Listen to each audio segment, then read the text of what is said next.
Hi, welcome everyone to another edition of Take 10, and welcome Izabela Szumierz.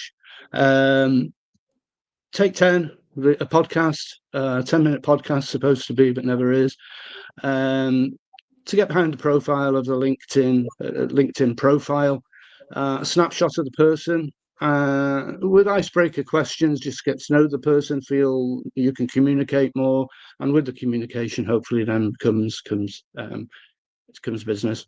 So, Isa, over to you for your a brief introduction, and then we'll go on to the onto those terrible icebreaker questions. Thanks, Richard, and thank you so much for having me on. My name is Izabela Szumierz, and I'm the co-founder and MD for Europe for Urban Rest. Urban Rest has been founded in 2017 in Australia. So we are an Australian-born company where I lived at the time, and together with our CEO David, we kicked it off, and out of probably finding a niche in a space in between Airbnb and hotel space, trying to find a solution for a more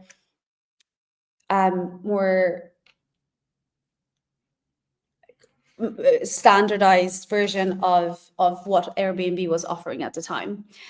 As the years went by, we have expanded from Sydney to 5 markets across Australia, and somewhat in a serendipitous way, after COVID, we got a great opportunity to partner with Greystar and expand our operations to Europe. And this is where we are. We are in Australia, New Zealand, and now also UK and Ireland. Fantastic. I will look forward to hearing more about that. Yeah, I was reading about Greystar the other week, and there are so many questions that we won't fit them all into the time. But yeah, I'm looking forward to hearing more about that after we've done some of these questions. So let's kick off with these questions. On a boiling hot day like this, well, I say boiling hot, that's a Brit talking, isn't it? It's like 15 degrees or something. No, it's hot, but it's hot for over here. Sun or snow? What do you prefer, sun or snow? Sun. I do love the sun. I do love the snow. I'm a keen snow person, and being from Poland originally, we're quite used to the snow, and but definitely my heart was with sun. Yeah, I'm not surprised as well with you having, I'm sure experienced a lot of, in Australia and probably elsewhere. But yeah, I can well imagine that one. And yeah, I mean, just a quick one there. Are there are there ski resorts in Australia? There is. Treadbow is the famous one in Kosciuszko Mountain. I've not actually skied there. It is quite hit and miss in terms of the actual snow availability, and it can be quite pricey. So I've never quite ventured to Australia, but New Zealand has quite a lot of good skiing around Queenstown. So if anybody's keen for that side of the world, it's still possible. It's not just sunshine. Good point. Yeah, good point. Okay, those. And actually, yeah, what is it? No, what's it? You have urban quarters, was it? So you have a brand in New Zealand, don't you? We do, yes. Urban Rest. Urban Rest, right? Okay. Yeah. So, right. Speeding ticket or parking ticket? I'm sure you get lots of both. So, which do you prefer? Since I moved to London, and the speed limits in here are quite horrendous. I have been very good, and I've not actually gotten any tickets yet, to everybody's amusement, quite frankly. But I'm definitely the parking ticket kind of person. Not because I don't park very well, it's because I tend to park and chance my arm of 5 more minutes, and that's usually my fate, unfortunately. Excellent.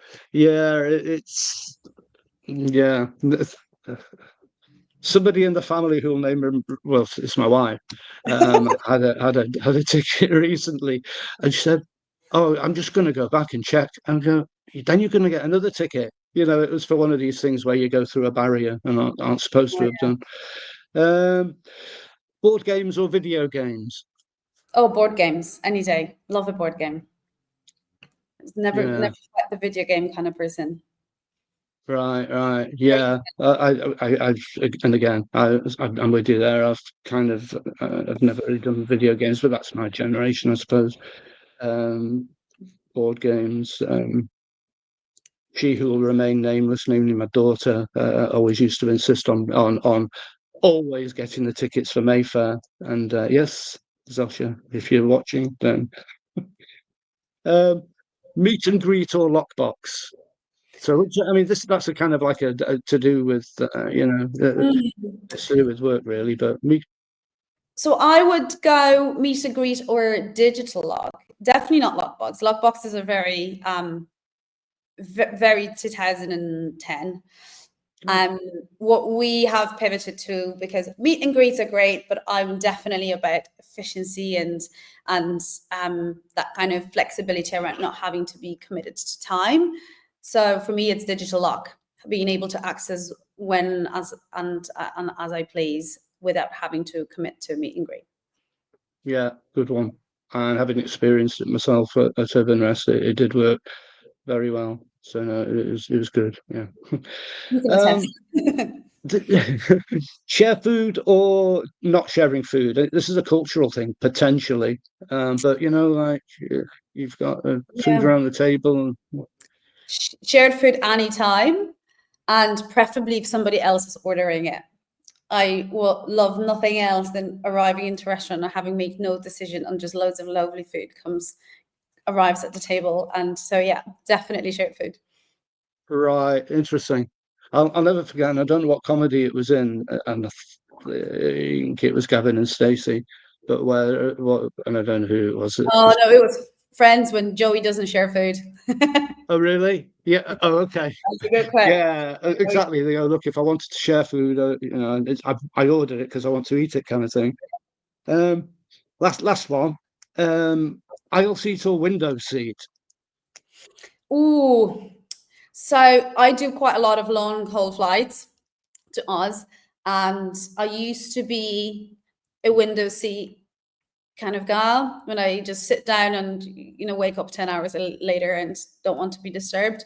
But I must say, over the last few journeys that I've done, I've started to taking the whole walking around seriously and starting to try and move. And I don't know if it's an age thing, but I No. have certainly been an aisle seat for the last couple of years. Yeah. Yeah, I've seen a lot of people just walking around like that, and it's a health thing as well, isn't it? You don't want anything nasty to happen, but it is also quite a nuisance, isn't it, when you're clambering over people when they're asleep? You kind of like. So yeah, I can understand that one also. Right. Well, thank you very much for that. So hopefully, people feel that they know a little bit more about you. If you'd like to tell the viewers, please, more about Urban Rest, love to hear. Yeah, so as I mentioned, Urban Rest was kind of born out of the beauty of Airbnb and its flexibility in the uniqueness of the product that they offer. But what was missing in the market at the time was the lack of credibility. You didn't quite know every time what you're going to get, and the market gap we find is that corporate stays, which in Australia particularly were quite long, they had an offer of either kind of outdated legacy service apartments that didn't offer particularly appealing place to stay, because Airbnb wasn't available to a lot of corporates for that very reason. So we've plugged that gap, and it took us a few years of changing the product and evolving as a company. And ultimately where we are now is we like to call ourselves a flexi operator, because we have diversified our portfolio to a variety of different asset classes. So you can find an Urban Rest apartment in a boutique building in Surrey Hills in Sydney suburbs, where you have 10 or 15 individually styled apartments, but also in a built-to-rent building, which are becoming very, very prominent in cities, where on the flip side of, might not be that boutique feel, but you have a beautiful set of amenities like pool and gym, and we integrate seamlessly into the buildings that are otherwise just multifamily residential buildings. On top of that, we are also venturing into the Aparthotel space.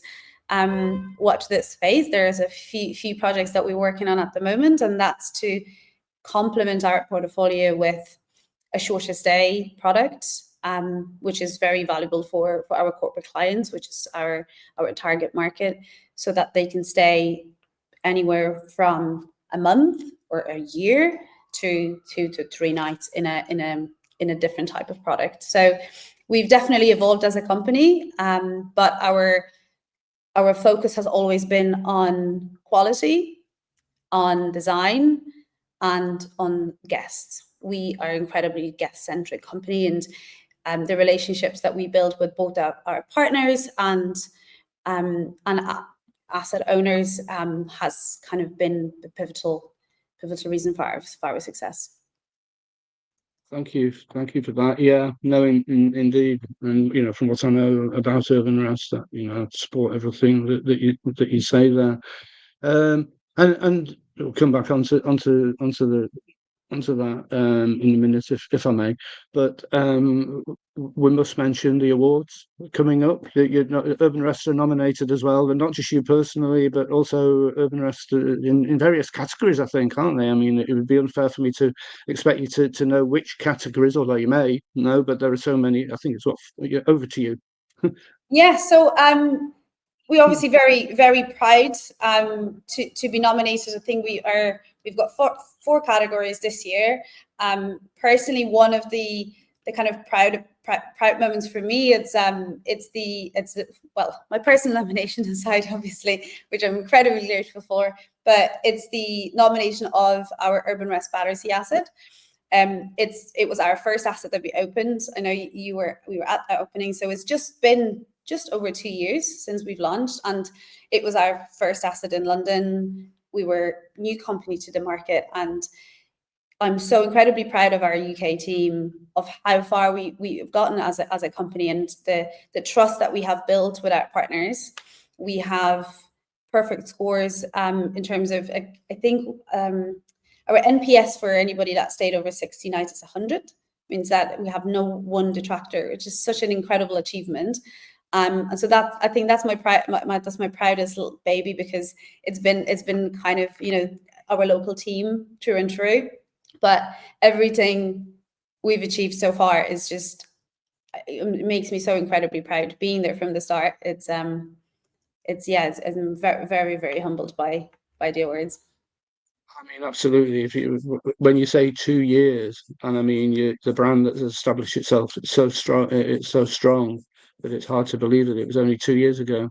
Wow. Gosh. And various you're expanding in various locations. I mean, London alone. So what are the new ones in London, please? So when we look at we're at the bottom of the hockey stick, if you like, of growth, and probably a lion's share of that growth is going to come from the European market. So we're digging deeper where we stand and rebuilding depth in the London market. So some locations I can share, because they're already contractors and ready to go, are Camden, which is going to be a beautiful 37 apartments in just far away from Camden Market to not be hectic, but still close enough to King's Cross that it's really good for our corporate base. It's going to be an amazing asset. And we're also getting one in Embankment, Albert Embankment, with a short distance to Vauxhall Station, which is interesting in itself, because it's not a built to rent building, but will be operated as such.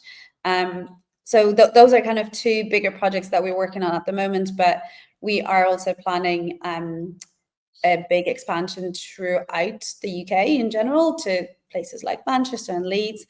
And I think, well, it's official. You heard it here first. We have hired Radka here, who is an ex-WeWork employ one of the very early ones who is going to lead our property acquisition function. So we are hitting the ground really hard in terms of acquiring new assets and expanding. So it's going to be a really, really exciting couple of years now. That sounds very interesting. So formerly WeWork, yeah, it's one of those things that begs the question, isn't it? With service departments and what have you, and they seem to be getting smaller, but then you're going, okay, and then that co-living and the co-working kind of areas. So that sounds very exciting. I won't kind of over expand on that. It does sound really exciting, though. We'll see a relationship with Greystar, and then the build to rent announcement of a couple of weeks ago. That sort of thing. So it's all, yeah, very exciting brand, and yeah. I could keep you talking forever, Isa, but I know you're a busy person, so I'd better not. You'll be very angry with me. But thank you very much for that. Again, lots of awards, up for lots of awards, and you personally as well. So best of luck with those. And yeah, are there any other aspects that, or any other news that we may have missed, do you I think? think that probably covers it. That probably covers it. I think, yeah, really, yeah. Well, thank you very much for for your time this afternoon, and viewers, thank you for your time as well. So we'll be seeing you shortly, Isa. I'm sure you will. Thank you so much. Thanks. Thank you very much. Bye.